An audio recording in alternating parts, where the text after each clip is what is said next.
please introduce the filmmakers here for this special screening of Postcards from Tora Bora. This is Wajma Osman and Kelly Dolak. Tell us about your film. Well, Postcards is a journey back or a return back trip for me to the country of my childhood. And it was interesting for me because it was my first time out of the country, so my first visa was for Afghanistan. So you're going to get to see their journey. Hope you enjoy it, and we'll talk to you all in the Q&A. Thank you.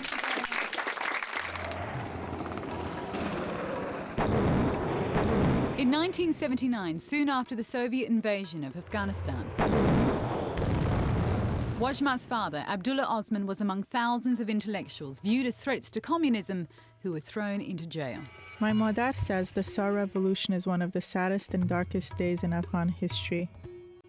The Soviets executed an estimated 27,000 political detainees in a Kabul prison that year. When Baba came home, he kept to himself and didn't talk much. He was never the same person again. And Afghanistan wasn't the same either. And so 6-year-old Wajma, with her mother and sisters, fled to America. We disguised ourselves as Kuchi nomads and escaped by foot with their caravans. But her father, a physician turned freedom fighter, stayed behind, forsaking his family for his country. Afghanistan. Filmmakers Kelly Dolak and Wajma Osman's Postcards from Tora Bora follows Wajma's journey back to her homeland. We'd have like evening tea, we'd all sit around here. Now with a new occupier and a new war. And she doesn't get the homecoming she'd hoped for. On the street, I hear people call me Sakshoy. It literally means dog washer. The connotation is that we make a lot of money in the West doing the lowliest of jobs. But ultimately, the film is the story of a father-daughter reunion. I've been in Afghanistan for almost 2 months now, and Baba is finally making time for me. It's also a first-hand account of how years of war have impacted on the lives of Afghans.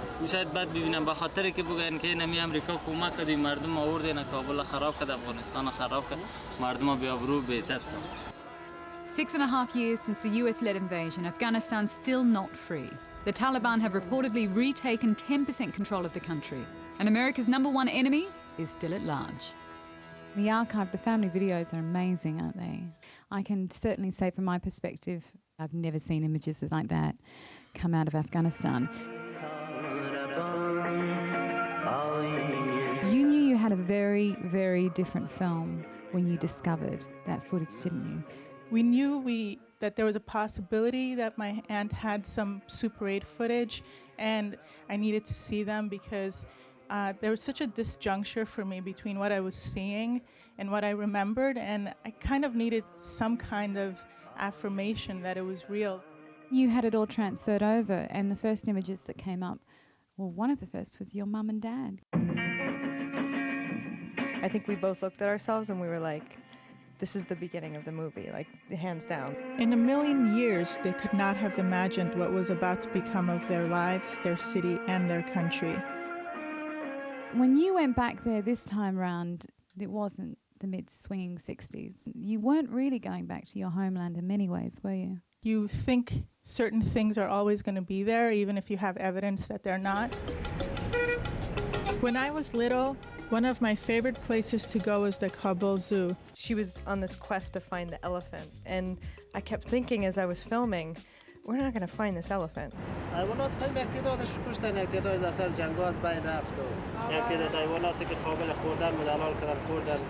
And the elephant sort of is a stand-in, I think, for something a little, symbolic as well. Yeah. Being an Afghan and also going back, like post-Taliban, I'm interested as to know what made you actually go back and make a film. I did want to convey the sense of what war does. I think people who haven't experienced being refugees, like you have, I just wanted people who hadn't had that experience to see. And I think when you've actually felt the bombs drop or you've been in those situations, it's a whole different experience than seeing it televised. Our balcony windows shattered to pieces with a loud crash. With the shattering of our windows, Afghanistan was thrown into more than 2 decades of war. Your father, he's obviously quite a reserved and cautious, I suppose, man. Is that partly why it took 2 whole months for you two to hook up? In my family, and I don't know if it's particular to my family, but I think it might be in a lot of families, you don't talk about your emotions and you don't say, you know, I love you, Dad. So I didn't think that all these emotions were going to surface around some of the tougher questions that I did have for my father.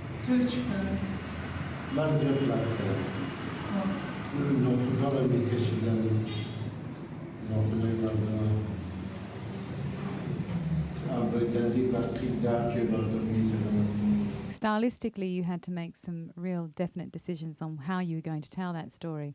And it's incredibly brave, I think, in many ways as filmmakers, where you're telling a serious, emotional, profound, personal story, to then go, okay, let's do a cutout of me as a masked toddler.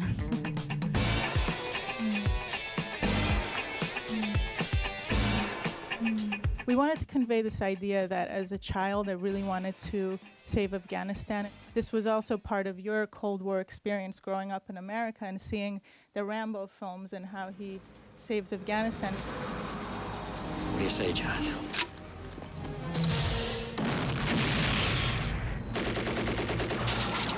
For me, one of the most emotional parts was when you went to the IOC clinic and the kids were drawing those pictures of things that they've seen happening.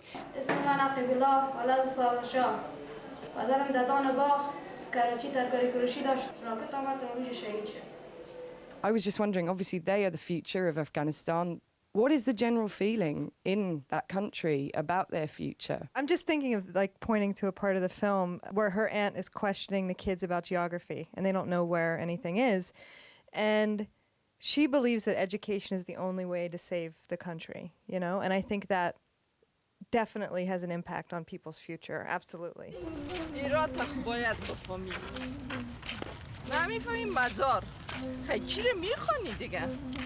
It takes such a short amount of time to really destroy a country and the infrastructure and the history and everything that people have worked so hard to build. But to rebuild that, it's an ongoing challenge. If there is going to be any kind of democracy or peace or everybody's voices being heard, first and foremost, you need to deal with these remnants of war that have become so powerful and they're so anti-democratic. Thank you so much for showing us a side of Afghanistan that many of us have never seen before.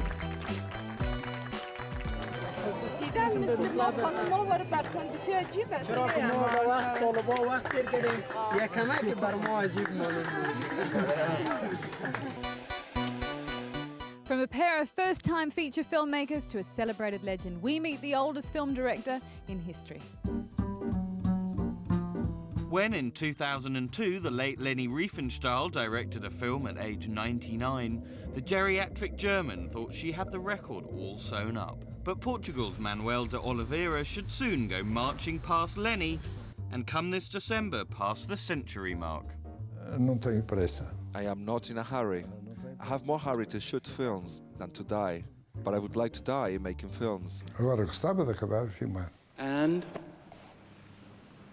action. He's directed the likes of John Malkovich, Catherine Deneuve and Marcello Mastroianni, who made his final film with Oliveira. La jeunesse recherche la jeunesse. To Oliveira, the performance is everything. The hand of the filmmaker must be invisible. Je vous aime. Relevez-vous, Balta. Je suis une femme sensible. Há muitos realizadores que exploram essas possibilidades. There are directors that explore those possibilities.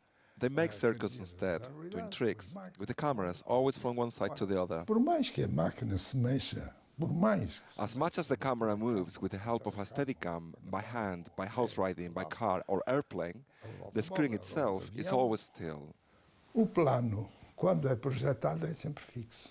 Notorious for his lingering lockdown camera, he's been hailed as the great portrait artist of world cinema.